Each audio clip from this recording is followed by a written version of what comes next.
Hey everybody, today's word is attitude. Attitude for the word for a little mental growth today. Attitude is a great word. So many times if we have kiddos, we tell them, you need to change your attitude. And probably chances are very high that as kids, and sometimes as adults, we're told to change your attitude. And we're expected to somehow make it turn around. But how many times do we explain to our kids, or have been explained to us, what makes up an attitude? If we how the heck do we change an attitude? We think, well, if we're mad, we just got to get happy. If we're angry, we just have to get unangry. And that's what it means to change your attitude. But we don't give the details on how to do that. There actually is 3 things that make up your attitude. There is your thoughts, your emotions, and your behaviors. So those 3 things make up your attitude. So let's start with the first one, with your thoughts. When somebody tells you something, you have a thought. And maybe as a kid, your parents told you something and it made you, well, I don't want to do that. So that was your thought. It's like, whatever they told me to do, I don't want to do that. And when I had that thought, when we have that thought, when we're told and we didn't want to do it, then we have this emotion that goes with it. That is, it either makes me mad, or rebellious, or there's some emotion that goes like, I don't want to do that.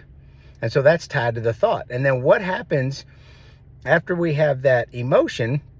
We then have the behavior. We slam the door. We sit and pout. We don't do it.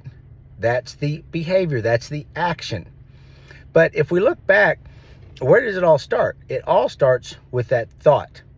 With the thought creates everything, because every thought we have will create an emotion, and the emotion creates the behavior. We never get a behavior without it backed first by emotion, and we never get an emotion first until it's backed by a thought. So when we need to change an attitude, when we need to change our attitude, we first have to change the way we're thinking.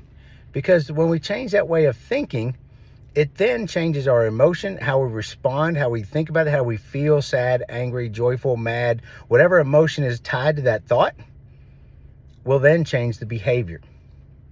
So when we talk about changing the way we think, and that ultimately does change our behavior.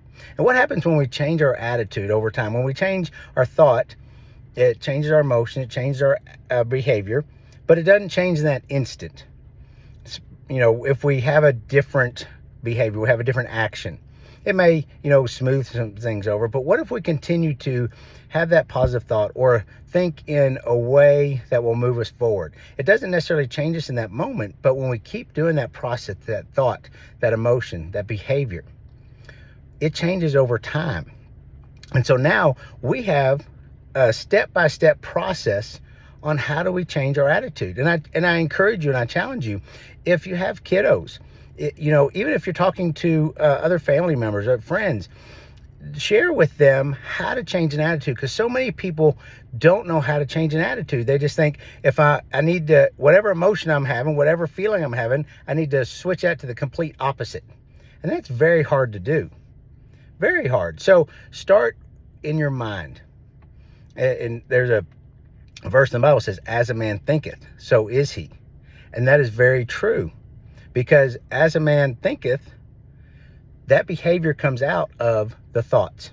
So if you want to change your attitude, change your thoughts, which will change your emotion, which then will change your action. So today's word is attitude, which is a great word. And now you have a step-by-step process to use for yourself and share with others on how to change your attitude. And it all starts with a thought.